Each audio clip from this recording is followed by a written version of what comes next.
I have no doubt in my mind that in my younger days, having myself for an employee was great and terrible simultaneously. And I'll explain what I'm talking about. As a worker goes, just the work component, I was top shelf, and I ain't gonna mince words about it. Show up on time every single day, no matter what. 2 feet of snow, doesn't matter, it's just another work day. We might have to clear a little snow off. The work got done. It got done an incredible amount of speed.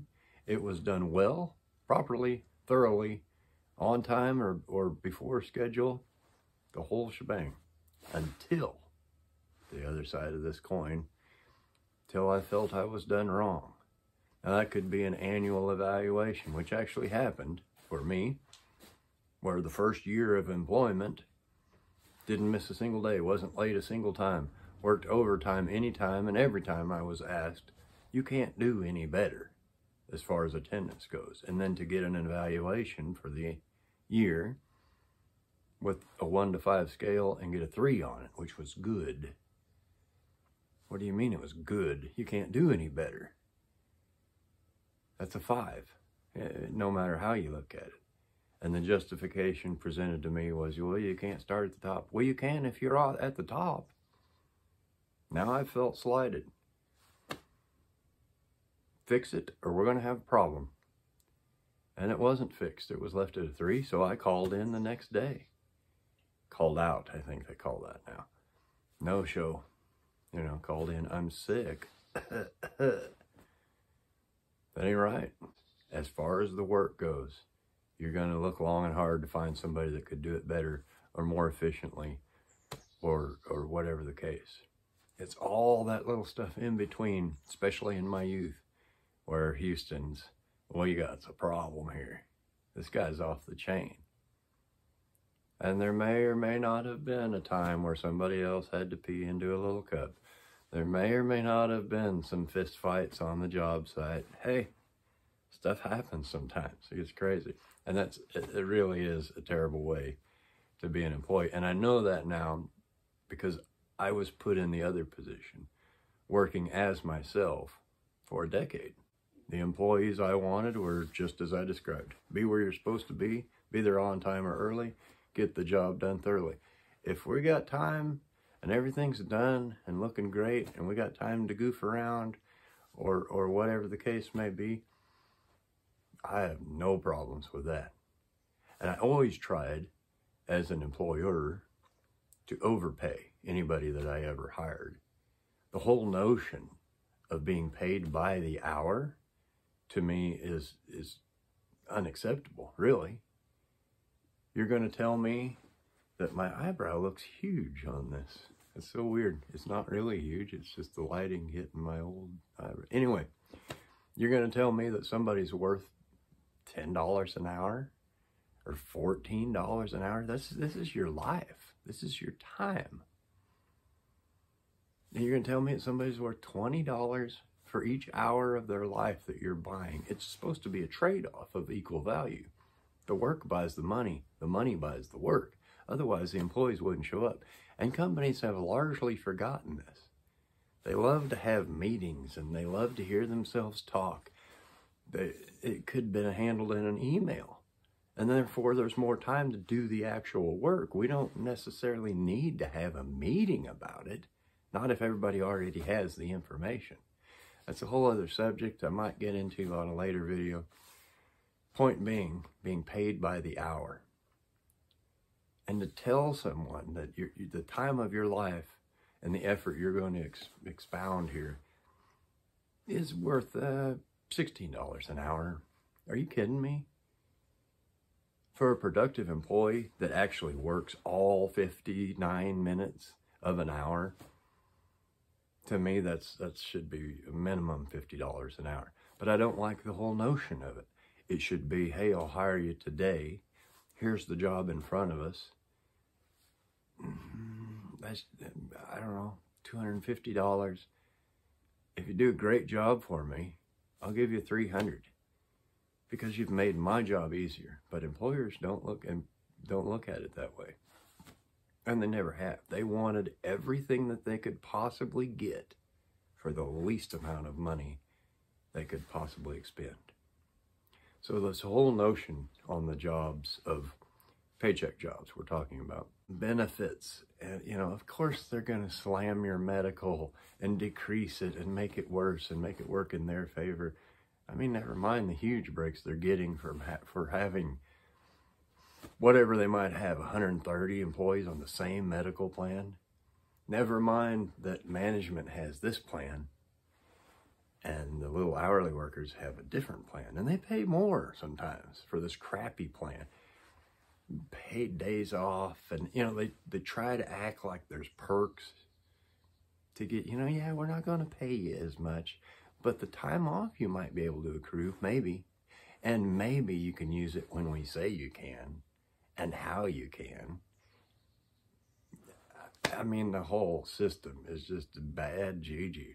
This whole notion, really, of a structured 40-hour-a-week, I'm not sure where that came from. I'm sure I can look it up. The whole thing is bad. The trouble with that is when you get a bad boss, and we've all had them. I guarantee you, I've probably had, I don't know, a lot of jobs. I'm talking easily 30 in my life, paycheck jobs, maybe 50. I don't know. I could sit and count them up probably, but who's got time for that? In all of those jobs, most of the bosses that I've had have been bad, have been substandard, and you always wonder, how did these people get into a position of authority? And the answer is usually pretty clear, right? They sucked up to the bigger boss while they were around. Oh yeah, and I'll laugh at your stupid jokes, and oh, yes sir, we can get that taken care of. Hey, you, get that taken care of. Oh, right away, sir. Never questioning the process or if it could be more efficient or a better way of doing, never question anything. Because who doesn't love that? An echo chamber to tell you you're always right. And yes, sir, right away, sir. Yes, ma'am, will do. Absolutely. It's going to be great. Everything's going to be great. Do a cheer before work? Heck yeah. We'd love to, wouldn't we, guys? No, we wouldn't love to do cheers about your company. It has nothing to do with the work that needs to be done. I have overheard a conversation I had about me in a job that had nothing to do with the actual job I was doing, but the owner of the company thought I was responsible for that. And when my direct supervisor had the chance to write this wrong information, didn't do so. Just simply threw me under the bus and just, yeah, I'll have to have a talk with him about that and why that's not getting done. It wasn't getting done because it wasn't my job whatsoever. I have been in a position where duties were assigned to me, and here's a little pittance of a raise, but now you're going to manage those guys. And I said, no, it's not going to happen. You're not paying me enough to do that.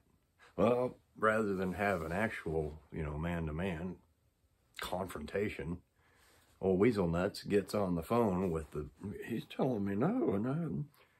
Get him on the speakerphone, bring him in here. Whatever he says is what you do, and, you like it or you hit the road. I've been in that position. It's a bad boss that won't go to bat for you. I've had a few select supervisors in my working career that were excellent, outstanding. They would go to bat for you every time the opportunity arose to try to get you more money or to try to get you better benefits, or in my case, try to make exceptions to the rules, because especially when I was young, oftentimes doing stuff that you weren't supposed to be doing because I was an idiot. And exceptions were made to the rules because that was Dalton. Dalton's a different deal. Part of that, too, falls back on the employee. You can't go running your yap about, oh, I did this and got away with it, and I did that and got away with it. People would ask along the way, what happened to your write-up? I don't know. Never heard anything more about it. Anyway, we got stuff to do. Have you been to the West Dock yet? You got to play the game that they give you to play. Exceptions were made for me. I appreciated always those exceptions. And I'm not saying that that makes a good boss. What is a good boss is a guy that will go to bat for you. A guy that recognizes, or girl, or woman, that recognizes talent when they see it. You're buying a loyalty then. Heck yeah, I'll come in when you need me. It's Christmas Eve, but you got an emergency on your hands. I don't celebrate Christmas. I'll be there. Let them other guys do their thing with their family. Call me.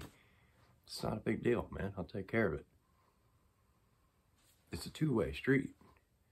Forever, as long as there has been employers, they've tried to make it a one-way street, to take advantage of the employees, to try to shaft them out of whatever they could, a little bitty benefit or a perk, or 4 weeks of vacation a year after long-term service that's been earned through loyalty.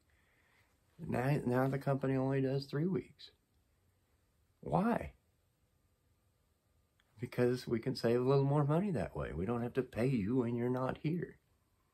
I would rather, myself, not have the perk ever as to have it and have it taken away. Now I'm sour grapes. We used to get 4 weeks. Now we only get 3. I'm getting sidetracked. The point is these bad bosses. Man, I've had it and had these bosses in an otherwise okay job where it's the weekend and you're on your free time and you're enjoying your life because it's valuable, your time by the hour. And then Sunday afternoon at 2:30 or 4 o'clock or whatever time, it's that feeling of dread just starts coming and settling on you. I got to go back to work tomorrow. It isn't so bad that it's the work, and it isn't because you're lazy. It's because of that boss. Because you know that you could do it more efficiently and you could do it better. And that this guy is an incompetent idiot and this gal doesn't know what she's talking about. I've had supervisors come into my job who didn't know the basic fundamentals of the job. And within the first week, they're spouting off at the mouth on how we ought to do this and how we ought to, not knowing all the back procedures. As a supervisor, I'd want to know the base level of the job. First day in the door, I want to know, what is the procedure and the process? What are we doing here? How does it work? Who does what? I want to know all that back information before I make a single decision, because you're affecting the whole chain. But the number of bad bosses that have been plucked and placed, you skipped all that. You skipped the whole learning curve, and now you're up here. And to have the ignorance and the arrogance to start making arbitrary rules. Nope, from now on, we're doing this and that and the other thing, to try to make yourself, I don't know what they're doing. You feel important because you're bossing people around, or is it an ego trip? As long as there has been jobs and bosses, some of them have been bad. I would say the majority of them have been bad. The fact that this nation was ever built and all the things that we can look at and point to and say, wow, what a great idea. Somebody had come up with that and had to put the ball in motion and rolling and get funding and produce the machines that produce the actual parts to make the stuff. It's ingenious and incredible, and it amazes me that it was ever done. And I don't think it could be replicated today if we had to start from ground zero with nothing. I don't think it can be done. There isn't enough competence left in the world to start all over, I don't believe. People have gradually gotten slower. They've gradually gotten dumber and less productive. And maybe that is like I said, it's a two-way street. Maybe that's why they keep plucking at the benefits. But you'd think an exception would be made, and to take care of the ones that take care of you. We don't want to make that guy mad. That guy or woman, she can still have 5 weeks of vacation a year. We're going to make a separate case for them because of the value that they bring to the company. But they don't.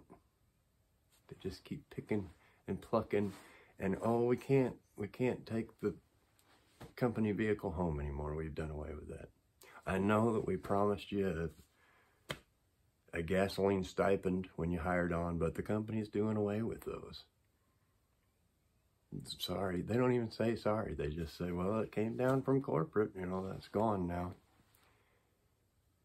Now, you wonder why somebody's got a bad attitude, because they had benefits and they've been plucked and taken from them piece by piece by piece. A bad boss doesn't have to mean your direct boss. It could be higher up the chain, and the corporate world is just chock full of them because they pick them out of college and without any of that experience I talked about earlier and learning the process. They pluck them and they drop them. Oh, he's our new middle management assistant, and he starts making changes and making new policies and doing this and doing that, and none of it makes any sense because you don't know what you're doing. It's a brutal thing, man.